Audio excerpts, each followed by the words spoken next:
Hello, and welcome to ELA Plus, your free supplemental guide to the English language arts. I'm your host, Brian E. Denton.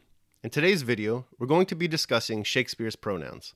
The reason we're dedicating a full video lesson to Shakespeare's pronouns is because pronouns are a major portion of the archaic language we find in the works of William Shakespeare. Archaic language is old language we no longer use in today's commonly spoken or written English. This archaic language often presents a problem for contemporary students reading Shakespeare. It's difficult for students to read. In fact, it's often cited as a reason that students do not want to read William Shakespeare. And this is something that we definitely don't want to happen. We want them to read this work. There is a lot of archaic language in the works of William Shakespeare. I mean, obviously, this man was writing over 400 years ago. The language has evolved and changed quite significantly in some respects. As you explore ELA Plus's William Shakespeare content, you'll often find in the individual videos that we go over some of this archaic language. But as I said before, because pronouns are so common, it justifies to have a standalone video on this topic, which is exactly what we're going to deliver right now. In this lesson on Shakespeare's pronouns, we're first going to learn what a pronoun is. After that, we're going to take a look at the 5 major pronouns that Shakespeare regularly employs in his work. Those 5 pronouns are thou, thee, thine and thy, and ye. After that, we'll conclude with some comprehension questions. And when it comes to these comprehension questions, I really do encourage you to answer them in the comments below. What this will do is it will help you commit the answers to your memory. And when you have them committed to your memory, you're going to be able to write better papers, you're going to be able to speak more eloquently in class, and you're just going to be an all-around more articulate and knowledgeable person, which is a thing that we should all strive for. Before we begin our discussion of Shakespeare's archaic pronouns, it's important to first understand what a pronoun actually is. And to do that, we're going to take a look at the definition provided by Merriam-Webster. Here we go.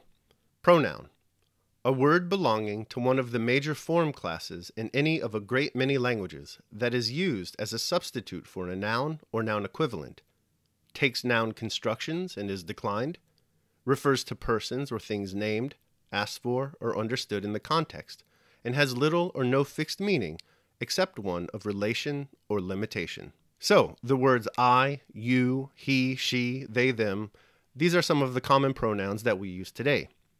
The pronouns commonly used in the works of William Shakespeare, however, are quite different. Like I said, they're archaic. We no longer use them in the English language. The first of William Shakespeare's archaic pronouns that we're going to learn about is the pronoun thou. Thou is a singular and formal subjective case that means you. That is, you use thou when you address the one that is being addressed. Thou was used in Middle English and also early modern English as the appropriate form of address to a friend or a person of lower social status than the speaker. Here is one use of the word thou taken from the play King Lear. Now, King Lear is probably one of my favorite William Shakespeare plays. And in fact, the line that we're about to read is one of the many lines from that play to make it into my commonplace book. It's spoken by the fool in Act 1, Scene 5. Thou shouldst not have been old till thou hadst been wise.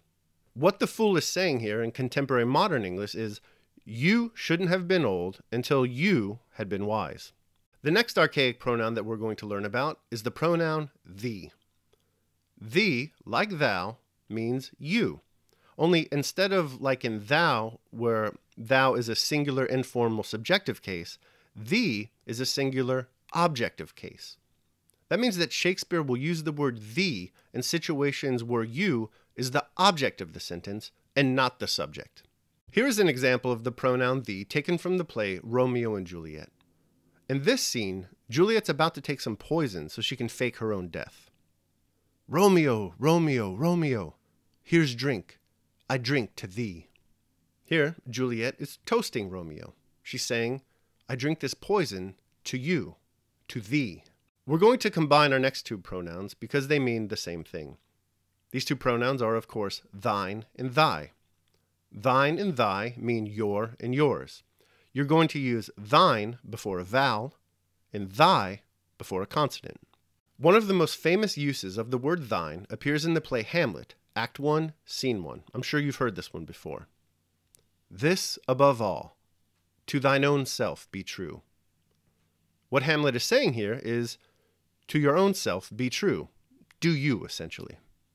Also from Hamlet, we have another famous line, and fans of The Big Lebowski will certainly love this one. Good night, sweet prince, and flights of angels sing thee to thy rest. Here Horatio was telling the expired Prince Hamlet, may the flight of angels fly you to your rest. Our final archaic Shakespearean pronoun is the pronoun ye. Ye also means you, but it serves as both the singular and the plural form of you, and is specifically a nominative pronoun. Ye, therefore, is used for the subject of a sentence. Here, ye is used in the play Julius Caesar. For shame, you generals. What do you mean? Love and be friends, as two such men should be. For I have seen more years, I'm sure, than ye. Here the poet is trying to get Brutus and Cassius to reconcile. He's trying to get them to become friends again. I know more, because I'm older than you. For I have seen more years, I'm sure, than ye. I have seen more years, I'm sure, than you. Okay then, that concludes our video on William Shakespeare's pronouns. First, we learned what a pronoun is, and then we learned about the archaic pronouns that Shakespeare used in his poems and plays. Those archaic pronouns are thou and thee, thy and thine, and ye. So now that we know all that, we should be ready to answer some comprehension questions, which again, I encourage you to answer down in the comments. The first comprehension question is, what is a pronoun? Number 2, what is the definition of the word thou? Use thou in a sentence. Number 3, what is the definition of the word thee? Use thee in a sentence. Question 4, what is the definition of the word thy and thine? Use thy and thine in a sentence. Finally, what is the definition of the word ye? Use ye in a sentence. This concludes our lesson on Shakespeare's archaic pronouns. I hope you enjoyed it and learned something from it. If you did, please subscribe to the channel and like the video. Also consider sharing it with friends, fellow students, and your English teacher. If you have any questions about this video or other questions about your English language arts studies in school, please don't hesitate to ask down in the comments. I'm available, and I'll do my best to offer high-quality answers to anything you might want to know. Remember that ELA Plus is a free, regularly updated supplemental guide to the English language arts. Subscribe to learn more. Until our next lesson, keep reading, get obsessed, and take care of yourselves and others.